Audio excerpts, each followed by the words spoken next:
ये देखिए, जिस तरह से कोंकण इलाके की शांतता एक बार भंग करने की कोशिश हो रही है, जब से सरकार बदली है महाराष्ट्र में, तब से कोंकण के नानार में जो रिफाइनरी आ रही है, उनको वहाँ के स्थानिक लोगों का विरोध है, इसलिए कि पोल्यूशन है, लोगों की जमीनें, लोगों की खेती, वहाँ के मछुआरे, उनका सबका भविष्य में नुकसान होगा।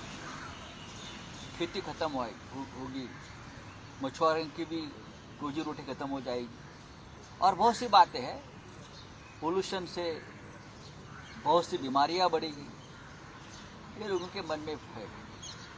स्थानिक लोग विरोध करते हैं, इसलिए शिवसेना उनके साथ है। लेकिन जब से सरकार बदली है, तब से इस राज्य के मुख्यमंत्री, इस राज्य के उप मुख्यमंत्री, वहाँ के केंद्रीय मंत्री बार बार धमका रहे हैं कि किसी भी हालत में हमें रिफाइनरों को यहाँ लेकर आएंगे, अगर विरोध करेंगे तो विरोध तोड़ देंगे, खत्म कर देंगे। इस प्रकार की धमकियां अगर सरकार की तरफ से दी जाती है, तो वहाँ के जो गुंड है, झुंड है, उनको ताकत मिलेगी। 15 दिन पहले वहाँ एक यात्रा हो गई, रिलीजियस आंगणेवाड़ी की यात्रा हुई। वहाँ मुंबई से हजारों लोग वहाँ जाते हैं। वहाँ गृह मंत्री और आज के डिप्टी सीएम ने एक जाहिर सभा ली, एक रैली कर ली। रैली में बताया रिफाइनरी लेके आएंगे हम, कौन रोकता है देख लेंगे। और ये वक्तव्य करने के बाद 24 दिन में रिफाइनरी को विरोध करने वाले एक युवा पत्रकार शशिकांत वारसे की बहुत ही निर्घृण निर्मम तरीके से हत्या होती है। उसका मतलब क्या है? ये महज एक योगायोग नहीं है। उसका मतलब क्या है?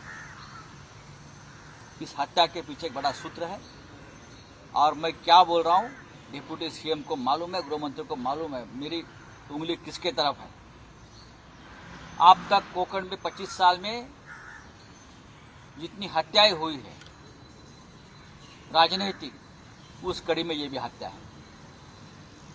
तो सूत्रधार कौन है, उसकी जांच होनी चाहिए। मैंने आज बयान सुन रहा था मैं गृह मंत्री जी का कि हम किसी को छोड़ेंगे नहीं, आपने छोड़ दिया है। और शिवसेना इस पत्रकार का बलिदान व्यर्थ जाने नहीं, मैं आपको ये बताना चाहता हूँ। कोंकण में एक बहुत बड़ी परंपरा है जर्नलिज्म। लोकमान्य तिलक भी वहाँ से थे, केसरी का, और भी बड़े बड़े पत्रकार वहाँ हो गए हैं।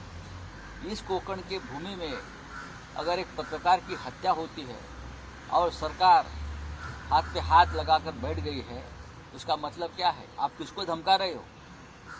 आज मुंबई में कल पत्रकारों ने आंदोलन किया है, दिल्ली के प्रेस क्लब ने भी उसका धिक्कार किया है। नेशनल लेवल, इंटरनेशनल लेवल पर इस हत्या की दखल ली है। पूरे देश में इस हत्या की चर्चा चल रही है। मेरा इतना ही कहना है, अब तक जो हत्याएं हुई है कोंकण में, उस हत्या का ये अगली कड़ी। मैं नाम गिन सकता हूँ, श्रीधर नाइक, सत्यविजय भिसे, अंकुश राणे, रमेश गोवेकर और अब शशिकांत वारसे। बाकी ऐसे बहुत से अज्ञात लोग हो गए, अनजाने लोग हो गए जिसकी हत्याएं हुई है। लेकिन इस प्रकार से अगर हत्याएं चलती रही तो सरकार क्या करे, गृह मंत्रालय क्या कर रहे? लेकिन हम चुप नहीं बैठेंगे। चलिए, धन्यवाद। नक्कीच पोलिसांवर दबाव आहे रिफायनरीच्या विरोधकांना। रिफायनरीचे जे विरोधक आहेत, मग ते पत्रकार असतील, राजकीय कार्यकर्ते असतील, सामाजिक कार्यकर्ते असतील, स्वयंसेवी संस्था असतील, त्या सगळ्यांना बरं का त्यांच्यावर दडपण आणा, त्यांना खोट्या गुन्ह्यात गुंतवा, अशा प्रकारचे आदेश तिथले जिल्हाधिकारी आणि पोलीस प्रमुखांना देण्यात आलेले आहेत। आणि म्हणूनच शशिकांत वारसेची हत्या झाली आहे या सगळ्या दाबदबावातून। ही पहिली हत्या आहे आणि अनेकांना भीती वाटते आहे की आमच्याही हत्या होती विरोध करणाऱ्यांच्या। पण मी स्वतः माझ्या शिवसेनेतील सहकाऱ्यांसह आम्ही तिथे जातो आहोत आणि त्या संदर्भातली माहिती घेणार। लवकरच आम्ही जातो आहोत। उद्धवजींनी काल आम्हाला परवानगी दिली जाण्यासाठी आणि मी स्वतः जाईन। आज विनायक राऊत आणि राजन साळवी जे आमचे तिकडले स्थानिक खासदार आणि आमदार आहेत, ते वारसेच्या कुटुंबांना भेटतील। त्यानंतर आम्ही पुढल्या आमची पुढली पावलं काय आहे त्या संदर्भात कुटुंबियांना अर्थसहाय्यासाठी काय मदतीचा हात म्हणून सरकार- मी मुख्यमंत्र्याकडे मागणी केली आहे आज उपमुख्यमंत्र्यांकडे शशिकांत वारिसे यांच्या कुटुंबियांना तात्काळ 50 लाखांची मदत द्यावी, किमान 50 लाख द्यावी.